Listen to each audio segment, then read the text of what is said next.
Hi Dalmatians! It's Miss Blaney here again with another Read Aloud. I have a really fun story today for you guys. This is a fiction story and it is called Mrs. McBloom, Clean Up Your Classroom. And this story is written by Kelly DiPucchio and it's illustrated by Guy Francis, the same illustrator of the story we read earlier called Clark the Shark. I hope you like this one. There are tons of interesting drawings, so pay close attention. And this book, I would say, is very wordy, but I think you're going to really enjoy it. Let me know what you think. Mrs. McBloom, Clean Up Your Classroom by Kelly DiPucchio, illustrated by Guy Francis. It's a fact that nearly every school from Kennebunkport, Maine to Chickaloon, Alaska has one teacher whose classroom is a sorry, jumbled up mess. Knickerbocker Elementary in the pint-sized town of Up Yonder was no exception. Mrs. McBloom in room 5 had a classroom that would impress even the most clutter-loving junkyard dog. It was a heap of a mess on account of her never cleaning it, not once in 50 years of teaching. Every year, Mrs. McBloom's students yammered, "Mrs. McBloom, clean up your classroom." For decades, Principal Pumpernickel pleaded, "Mrs. McBloom, clean up your classroom." 22 janitors came and went over the years. They all grumbled, "Mrs. McBloom, clean up your classroom." "Oh, Higgly Piggly," Mrs. McBloom would say, "it's on my to-do list." Truth is, it had been on her to-do list for nearly 45 years. See, it's listed right here above. Take a fancy schmancy cruise. Room 5 hadn't always been an eye-popping, heart-stopping disaster. When Mrs. McBloom first started teaching, long before that Armstrong fella set his tootsies on the moon, it looked like this. Round about the time Principal Pumpernickel was a little nipper in her classroom, it looked like this.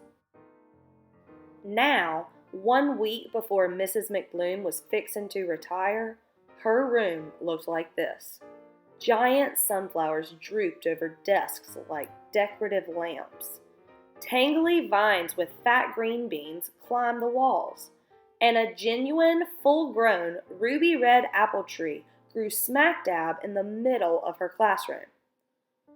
Years of science experiments had left all kinds of critters hopping and clucking and flying around room 5. Chickens laid eggs in the coat cubbies. Butterflies fluttered back and forth between children's heads and pencil erasers.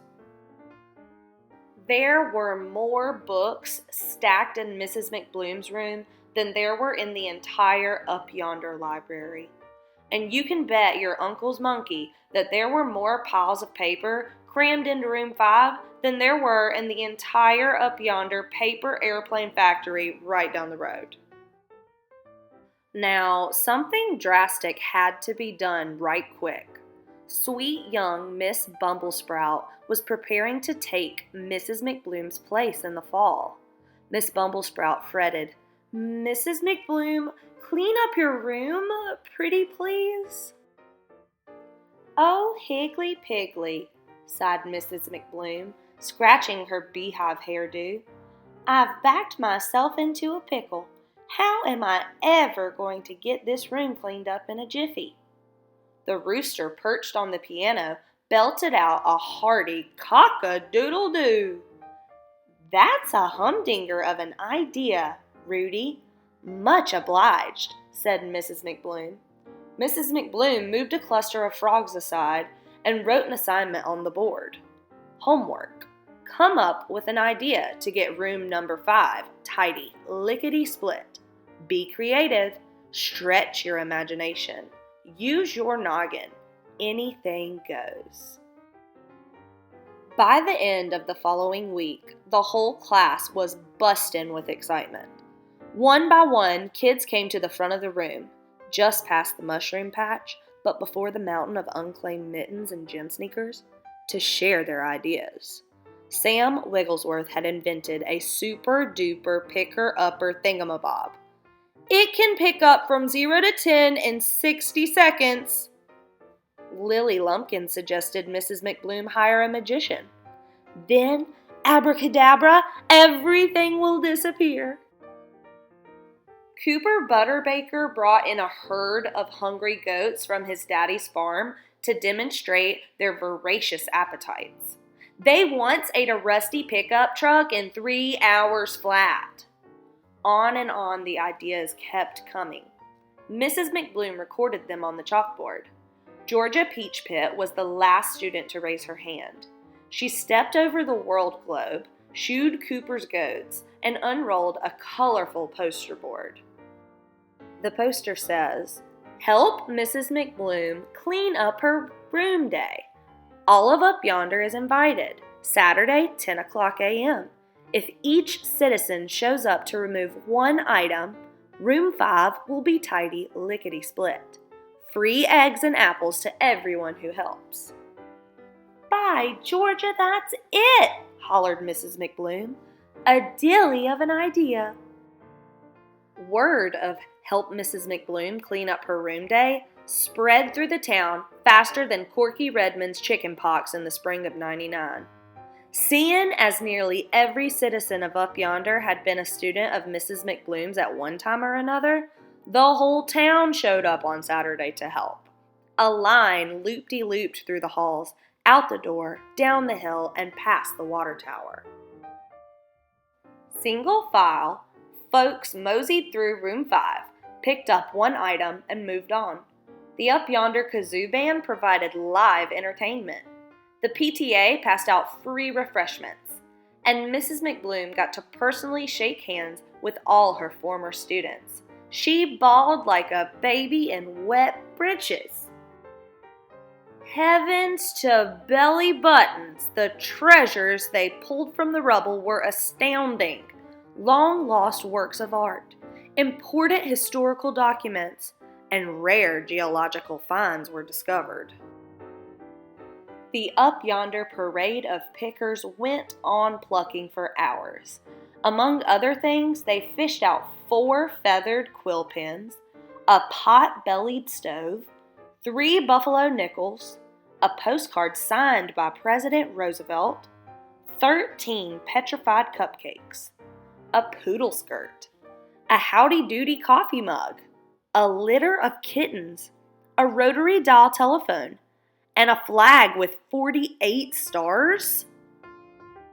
Clay Potter found his library book. It was 35 years overdue. Fanny Freckle found her Elvis Presley lunchbox. Her lunch was still in it. P.U. And after 20 years without them, Billy Brownbuckle finally got his eyeglasses back. It's a miracle! I can see! By sundown, room 5 was completely cleaned out.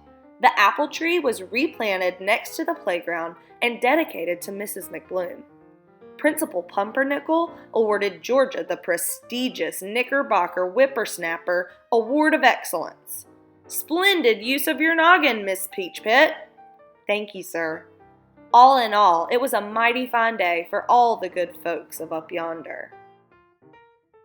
In the days that followed, the town held the granddaddy of all yard sales and sold all the knickknacks, critters, and whatnots that had been uncovered from room 5.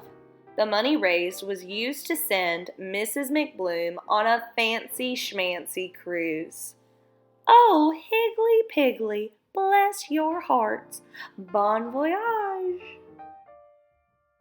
As for sweet young Miss Bumblesprout, she began her teaching career that fall in a gussied up, spiffed up, tidy room 5.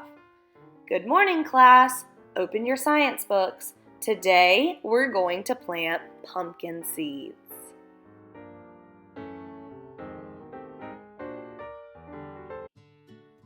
So, what did you think of this one? Did you enjoy it?